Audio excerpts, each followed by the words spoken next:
We learn about puberty, we learn about pregnancy, loads of books on that. I remember reading them all. We hear about menopause, but the 10 years leading into menopause, when hormones begin fluctuating dramatically, most of us had been completely blindsided by that. And when you don't know what's happening in your body, it's incredibly difficult to explain it to someone else. I want you to consider saying, my sleep has changed dramatically over the last 8 months. My cycle has become shorter and much less predictable. My anxiety is consistently worse the week before my period. My workouts that used to energize me now leave me exhausted for 2 days. My recovery isn't what it used to be. My brain fog is affecting my work. Do you notice the difference there? Those aren't just feelings, they're patterns, and patterns start to tell a story. That becomes especially important when you're talking to your practitioner.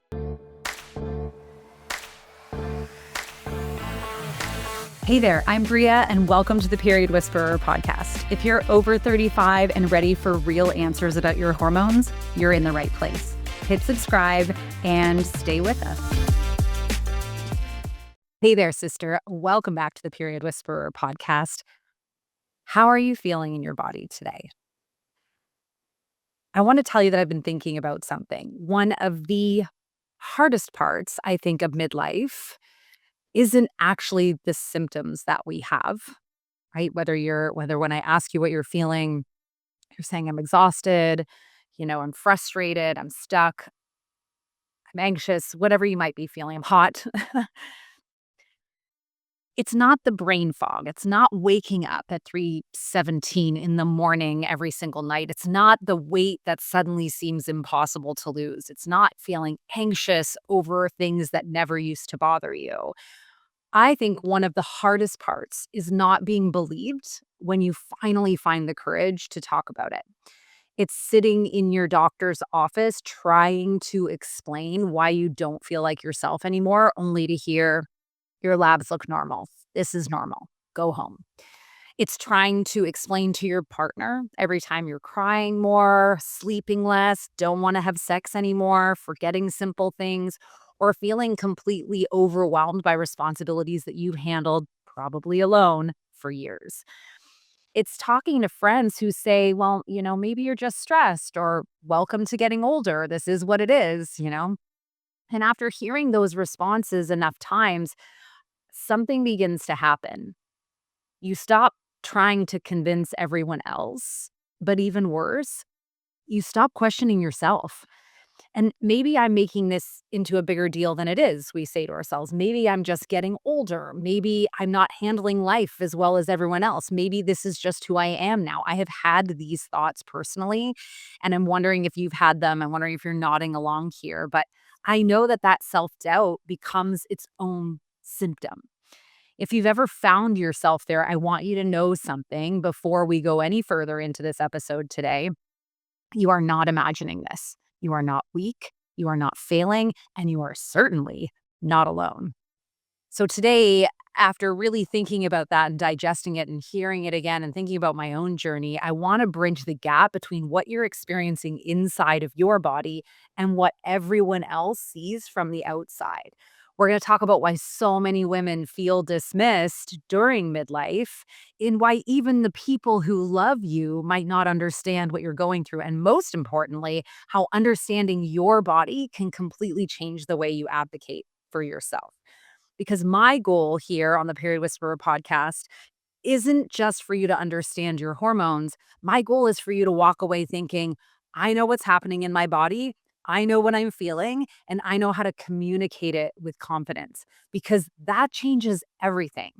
One of the biggest challenges of perimenopause is that so many symptoms are completely invisible. Think about it. If you broke your arm, people would see that and see a cast. If you had pneumonia, they'd hear a cough. If you had a fever, they could measure it. But no one can see that you slept 8 hours and still woke up exhausted. No one can see that you walked into the pantry and completely forgot why you were there. No one can see that your brain suddenly feels like it's trying to run through mud with that fatigue that sets in. No one can see the anxiety that showed up out of nowhere, the loss of patience, the emotional overwhelm, the lack of motivation, like literally just wanting to lay on your couch or in your bed and binge watch TV. And then the shame spiral that can come with that. The feeling that every little thing suddenly feels harder than it used to. From the outside, you probably still like you've got it all together, right? You're still getting everyone to school, you're still showing up at work, you're still making dinner, you're still answering emails, you're still smiling when someone asks how you're doing. But on the inside, it can feel like someone quietly swapped out your brain, swapped out your energy, your confidence, and your resilience, and nobody else got the memo. In fact, a global study led by the Mayo Clinic found that women consistently experienced far more symptoms during perimenopause than they expected. And many reported feeling completely unsupported because the people around them simply didn't understand what they were going through. And honestly, that doesn't surprise me because nobody teaches us this at all about perimenopause. We learn about puberty, maybe not the best, but we do get talked to about it. We learn about pregnancy, loads of books on that. I remember reading them all. We hear about menopause and it gets dabbled through our shows. But the 10 years leading into menopause, when hormones begin fluctuating dramatically, most of us have been completely blindsided by that. And when you don't know what's happening in your body, it's incredibly difficult to explain it to someone else, which brings me to something so important. People do not often believe what they don't understand. And I don't necessarily say that to blame people. I think this is a very human thing to do. But I say it because understanding is what creates compassion. So there's a survey that was published in 2022 that found that more than 90% of women were never taught about menopause in school, and more than 60% said they didn't even feel informed about it at all. I mean, I feel like that should be 100%. Like, I didn't learn anything about that in school. So think about that. The majority of women are entering one of the biggest hormonal transitions of their lives with almost no education. I mean, obviously, our mothers and grandmothers and everyone before them went through the same thing. They didn't get any education either, probably less. But I think it's important to think about because how can we expect the people around us to understand? We trust our doctors to know these things, but clearly they haven't been educated in that either. I mean, so how can we expect our partners, our friends, you know, I think we should expect our healthcare providers to know these things, but we can't expect them to recognize every symptom when many of them received very little menopause education during their own training. Again, this isn't about pointing fingers, it's about recognizing the gap that is there. Because I think once you understand what's happening inside your own body, something incredible really starts to happen, right? You stop needing everyone else's permission to believe in yourself. Instead of wondering whether you're overreacting, you begin recognizing your own patterns. Instead of feeling dismissed when someone says you're just stressed, you can confidently explain that fluctuating estrogen influences neurotransmitters like serotonin and dopamine. It affects sleep, it impacts cortisol regulation, and can absolutely contribute to the symptoms that you're experiencing. I do believe that knowledge changes everything, not because it magically fixes your hormones overnight, but because it replaces fear with confidence. And confidence completely changes the conversation that we're having. I think one of the greatest gifts that you can give yourself is vocabulary. So some women tell me, Bria, I just don't feel like myself anymore. And trust me, I know exactly what that means, but that's really hard for someone else to understand who hasn't gone through this. So instead, I want you to consider saying, my sleep has changed dramatically over the last 8 months, more specific, right? My cycle has become shorter and much less predictable. My anxiety is consistently worse the week before my period. My workouts that used to energize me now leave me exhausted for 2 days. My recovery isn't what it used to be. My brain fog is affecting my work. Do you notice the difference there? Those aren't just feelings, they're patterns, and patterns start to tell a story.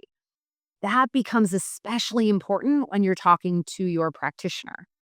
Doctors, especially, should be detectives. They should be constantly listening for patterns that help narrow hundreds of possible explanations into a manageable list.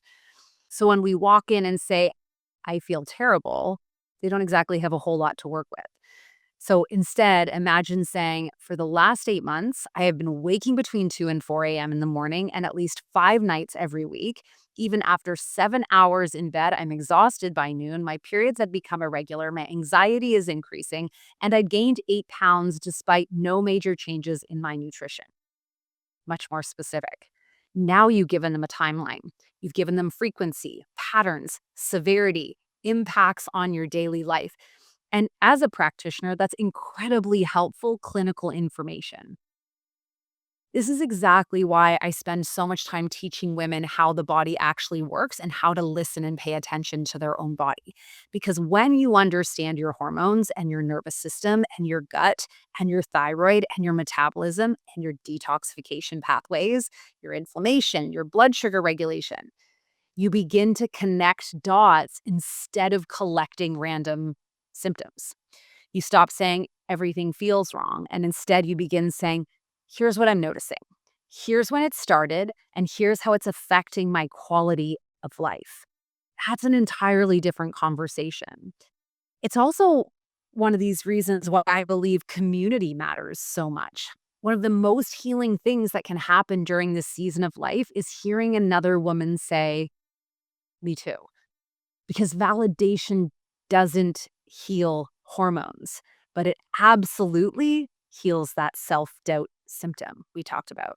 When you realize you're not the only one waking up at 3 a.m., when you realize that you're not the only one wondering why your workouts suddenly feel different, you're not the only one whose emotions feel unfamiliar. In fact, I also think we don't even honor the challenges that we're having until someone else puts words to it sometimes. And then you're like, oh, yeah, I'm peeing a lot as well. Or, oh, yeah, sex is kind of painful now as well. Or, oh, weird, I am being a bit incontinent or I have gas all the time. When someone else is brave enough in a safe community to speak out loud, sometimes you're like, oh, ding, ding, ding. That's me too. That is happening to me. And you stop asking what's wrong with me and you start asking, what is my body trying to tell me? Again, those are very different questions. And that is exactly why I created Midlife Mojo. I wanted women to have a place where they could stop endlessly searching Google, stop trying to piece together conflicting information on social media, stop wondering whether their experience is normal, and actually be able to recognize themselves in other people. I think that's a critical piece that is not talked out enough. I wanted one place where women could learn what's actually happening inside of their bodies, where they could understand their lab work, where they could ask questions, where they could hear from women walking the same journey, where they could gain the language to advocate for themselves and build confidence instead of confusion. Because when you truly understand your body, you walk into your doctor's office differently. You have different conversations with your partner. You show up differently with your friends. And perhaps most importantly, you begin talking to yourself differently. You stop apologizing for your symptoms. You stop questioning whether you're just being emotional. You stop shrinking your experience to make everyone else uncomfortable. You begin trusting yourself again. I definitely have learned how to just allow myself to chill out, and it didn't have to be earned. And it's just this compassion and understanding where once I felt a lot of guilt and anxiety around just relaxing.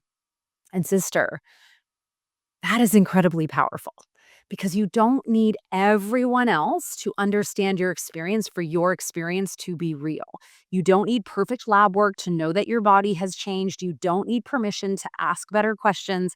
You don't need anyone else's validation to advocate for yourself. The more you understand what's happening inside of your body, the quieter that voice of self doubt becomes. It creates confidence, and confidence changes everything. So, if you are ready to stop wondering what's happening and start truly understanding your body alongside an incredible community of women who get it, I'd absolutely love to welcome you inside Midlife Mojo. You can learn more by visiting the link in the show notes below or bit.ly/, midlife mojo now. I truly believe that every woman deserves to feel informed, supported, and empowered during this season of life. You deserve answers. You deserve to feel heard. And most of all, You deserve to trust your own body again. Now, take one action today to be more in your life and not just less on a scale.